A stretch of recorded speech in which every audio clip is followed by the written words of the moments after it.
Hey guys, this is Gabe Dimmick from the Baseball Rebellion, and today I'm going to do the first ever Baseball Rebellion hitting and catching duel breakdown. And I'm going to use Gary Sanchez from the New York Yankees as our breakdown today. We're going to talk about his hitting, we're going to talk about his catching as well, and he is excelling at both right now. So start out with the hitting. I mean, his numbers are just out of this world. He's hitting 374 right now with 11 home runs and limited action since he came up to the big leagues later in the year. He's got a 1.216 OPS, which is a crazy number. So if he were to keep up these numbers, he would probably be the best hitter of all time. However, none of us are really expecting that to continue, at least at that level. But that being said, he is a really good hitter, and he does a lot of things well in his swing that lead me to believe that he's going to be a very successful player as he continues in his career. So let's go ahead and talk about some of the things we see in his swing, and then we'll get to some of the catching. So this video is interesting. It's going to start with his upper body, and then it's going to pan down as he goes into his swing. Okay, so the first move that you're going to see is it kind of catches him right as he's beginning to tip his barrel, and basically that gives his barrel a bigger window to accelerate. And so what I mean by that is as he starts, you're going to see how his back elbow starts to come up here. Watch, his back elbow is going to start to come up, okay, and at the same time his hands are going to be pointed down. Okay, so this is kind of a move, again, we call it tip. Okay, so this move right here. The hands stay down, the back elbow comes up. You're going to see his knob kind of being pointed down toward the catcher, the barrel up in front of his face this way. And so that's giving his barrel more of a window, again, to start to flatten and then really turn deep into the zone. Okay, so this is a really good move. That's an advanced move, but if you can learn to do it, it's really, really good. So, he's not going to land on the ground with his bat like this, but he is going to he's going to kind of get that bat moving, and then the goal is for this barrel never to stop all the way through his finish at this point. Okay, so he's timing that up. So now you're going to start to see the movement actually towards the zone, towards the hitting zone, and what we're going to see is this back shoulder blade, his back elbow is going to pull back behind him towards the dugout, toward the Blue Jays dugout. So it's going to make kind of a circle almost. So his back elbow went up like we already saw. It's going to start to come back and then go down. Okay, and what that does is it starts to get his barrel on a little bit more of a flatter path. Now he's not gonna, on different pitches he'll flatten out more or less depending on the height of the pitch, but you're gonna see here that, again, high back elbow, pulls it back, comes down, and that creates a lot of separation in his swing. Again, it gave his barrel the ability to never stop, so he's not getting stuck by that stop position. The law of inertia says that an object that's at rest wants to stay at rest, and an object in motion wants to stay in motion. So the fact that his barrel was moving up here helps him because he doesn't have to start from a totally dead stop position. So now what you're going to see is, you're going to see the lower half start to come into the picture. So as he was moving that shoulder blade and that elbow back and down to get his barrel more in a position where he splits his head, so it's still resisted relative to the rest of his body. He hasn't really started to come toward the catcher too much yet. And what you're going to see with that lower half is, if we back this up a little bit, watch how the back hip particularly, the pelvis is kind of turned back. So the pelvis is turned this way to where he's getting into his back hip really well right here. So that's going to load up that initial move from his back leg and his back hip. And what you're going to see is as he starts to land, you're going to see that his back leg starts to come in, his hip starts to turn this way, and you're going to see his belt line obviously open up. So I'm going to back that up one more time. Think about the loops of his belt, or the center of his belt line opening up here. So you're going to see that's opened up. Obviously his chest is still back. His barrel is still relatively resisted, so that's a great deal of separation that's going to end up giving a lot of power and energy into his barrel, which helps him hit the ball really far. And he obviously that's working well for him to this point in his career. So really good first move here. He has a little bit of a forward stride. If you watch a lot of his videos, you're going to see a little bit of a forward head movement, but his head in this point, when his shoulders are really more we call this downhill, where the back shoulder is higher than the front. But as he starts to turn into the ball, you're going to see the back hip start to come forward because it's turning, while his head is going to stay still. And so what that does is when he actually lands right about there, and his heel's in the ground, his head's going to have this appearance of being over his back hip, which it is. Where back here, again, his head would have been more over the center of his body. So you can see that arrow that's not changing. You can see how that changes. Middle of the body, and it goes more over his back hip. And that sets a depth to his swing where he's going to really be able to accelerate his bat behind him and then up through the zone. He's going to be in the way of the pitch longer, and he's also going to create a lot of separation, which gives him a lot of power. So from here, he really is just going to let the rest of his swing go. I mean, he's already done a lot of the hard work. And so now as he starts turning, watch how his back hip is going to thrust forward. So you see that back hip pulling forward. So watch his back foot. It's going to move like you see most of the best hitters in the world. You're going to see their back foot move. So, right there coming up and forward. Really, really nice. You can see his barrel. We're going to track his barrel in just a second to see its path. You're going to see his front leg straightening because his turn is violent and kind of making that front leg straighten there. You can see his heel is not coming up. His heel staying down through his turn. So let's watch his barrel path. It's kind of the last thing before we'll go to our next view.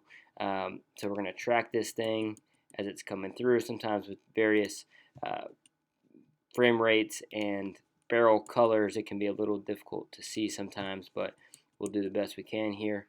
So just tracking this thing as it comes through. You can see a little blur here, and then right around contact here.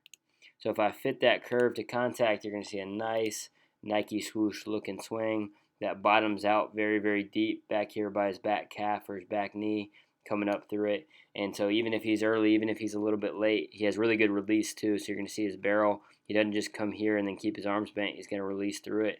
So he keeps that bat in the zone for an extremely long time. So as long as he's, perceiving the pitches coming in at the right point, and he kind of can predict where it's going to end up in the catcher's mitt, he's going to be very, very accurate.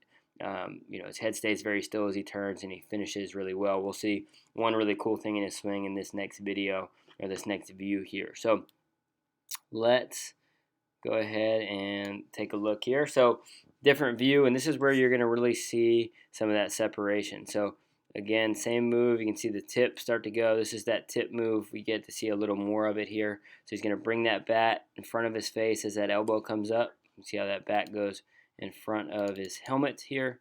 Okay, but then as he rows his elbow back, watch this move. So you're going to really see it here.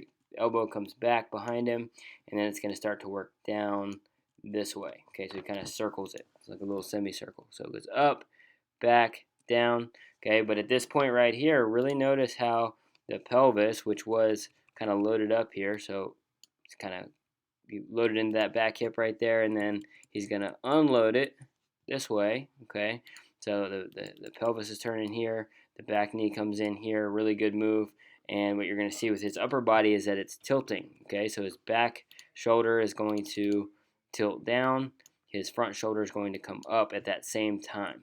Okay, so that is a really important move where the lower half of his body is going more this way, and the upper half, the barrel, is going to start coming the other way. So that difference right there creates a lot of separation, sets his barrel in a really good path, and allows him to lift the ball extremely well and extremely easily.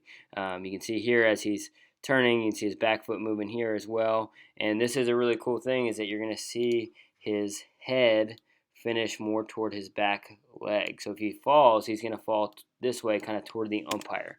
And that's an important thing, and the reason for that is you only have support on one side of your body, which is on your back leg. And so your back foot ideally is going to end up on this side of his body, and so his head and his body should be slightly lean that way in his finish. So a lot of players who spin off balls and don't have the ability to drive the ball to all fields, you'll see them turn, but you'll see them lose their balance this direction a lot, where their head maybe comes up out of it this way and finishes on the opposite side of his spine, on the left side of a right-handed hitter's spine, and that's going to limit their ability to stay through pitches and wait on outside pitches and hit balls to all fields for power. So he does a really nice job of leaning towards his back leg, and if he falls, you can see him a little bit stumbling there toward that back leg or toward that umpire.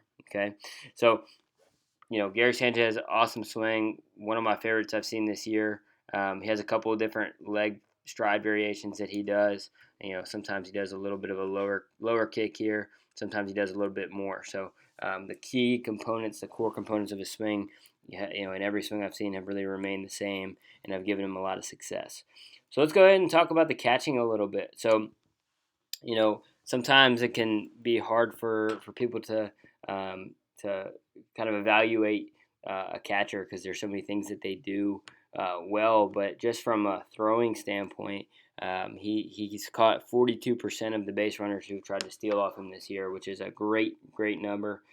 Pop times is something that a lot of people talk about, and his pop times are consistently in the 1.8 range, so between 1.8 seconds and 1.9 seconds from the time he catches it to the time the guy at second catches it, which is a really good pop time. And that's going to vary somewhat depending on the pitch and things like that. But let's take a look at some of the things that he does really well. So one of the things I love here is that he's going to stay low as he catches the ball. Now, I don't want you guys to get that confused with staying low through his footwork, because I don't really love when guys do that, because it's not a very athletic position to put yourself in. But a lot of players, especially young kids, get excited and they'll try to stand up or come very forward through this first phase, and so as they're catching it. And so what I like to see is that players actually stay low as they're receiving the ball, but that they do start to get a little bit of movement before they actually get the ball in their glove. So watch Sanchez, watch how his hips, you're going to start to see his hips start to kind of slide this way, and when he does that, this left knee for him is going to turn in slightly. He's in a good secondary stance. If you're not sure what about stances, things like that, this is a secondary stance where his butt is even with his knee. I wrote an article on that, just kind of an intro article on stances that if you're a young catcher, it'd be really good to look at. So he's going to slide those hips out, start to clear his hips, because the hips are the key in getting your footwork to be fast. Okay, so footwork is good, but it's all about the midsection, the hips.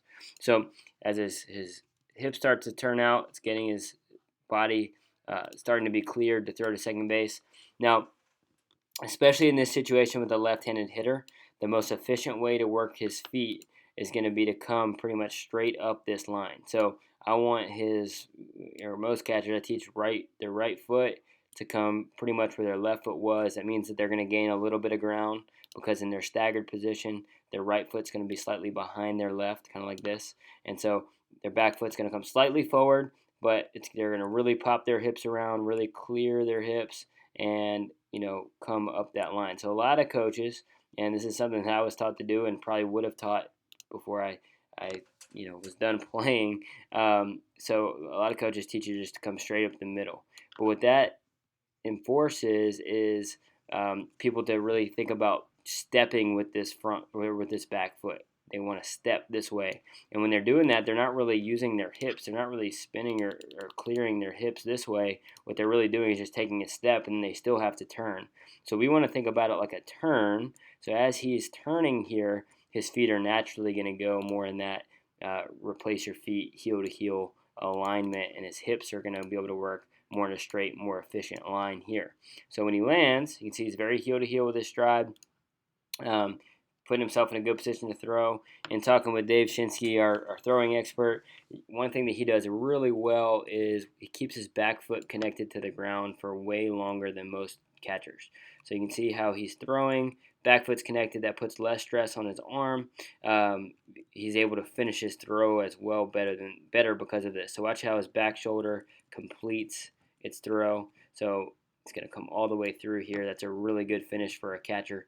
And keeping that back foot connected for longer until that ball is released is really good. And then the foot is allowed to come up. Very, very nice there.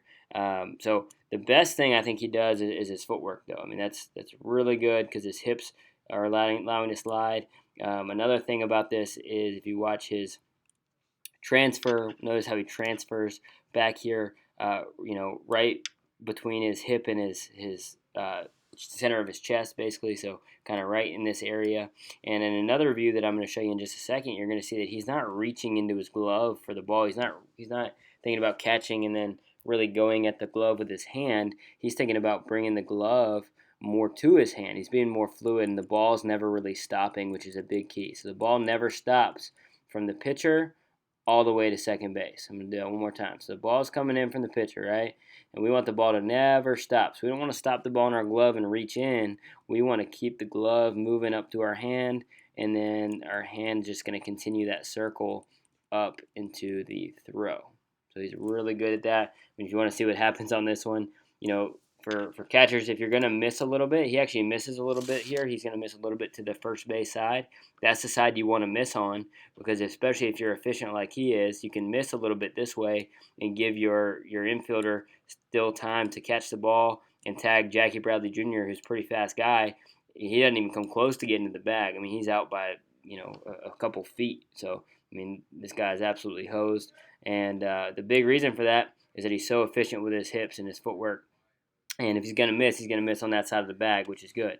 So I got one more video for you. This is him and throwing down a second in a minor league game a few years ago. He may not be going full speed here, so keep that in mind. But notice where he transfers, and you get a really good look at this. So as he's coming through, he's going to catch the ball. You're going to see his right foot kind of replace his left foot here. It's going to come right there. Okay, obviously the footwork is very similar to what we just saw. The big thing in this video that I want you guys to see is really the transfer. So notice his hand, how his hand is really just kind of hanging out right here. It's not really reaching a ton. Now he opens his hand to get his hand ready to receive it, but watch his elbow. His elbow doesn't really move, does it? His elbow maintains being flexed. So that means he didn't reach into his glove. He really brought his glove to his hand. It's almost like an infielder turning a double play. So he brings his glove back to his chest where his hand is, and then he comes up into his throw. And we're going to see something very similar if we back it up and go back to the game video. Let's back this up, and we're going to see, boom, kind of the same thing, right? Maybe just below the center of his chest, right around his rib. That area is really where you want to transfer. You're not going to see this guy transferring up by his ear. That's not a very fluid way to throw. He would get his arm up way too early if he did that. So he's in good shape here. Love Gary Sanchez from a hitting standpoint, from a catching standpoint, and because I'm a Yankees fan. So I hope you guys enjoyed this first ever dual hitting and catching breakdown. I know I was excited about it, and please let me know if you have any questions on either side of this, the hitting or the catching. And yeah, I hope we get to watch Gary Sanchez for a long time doing his thing, both at the plate and behind the plate. Thank you.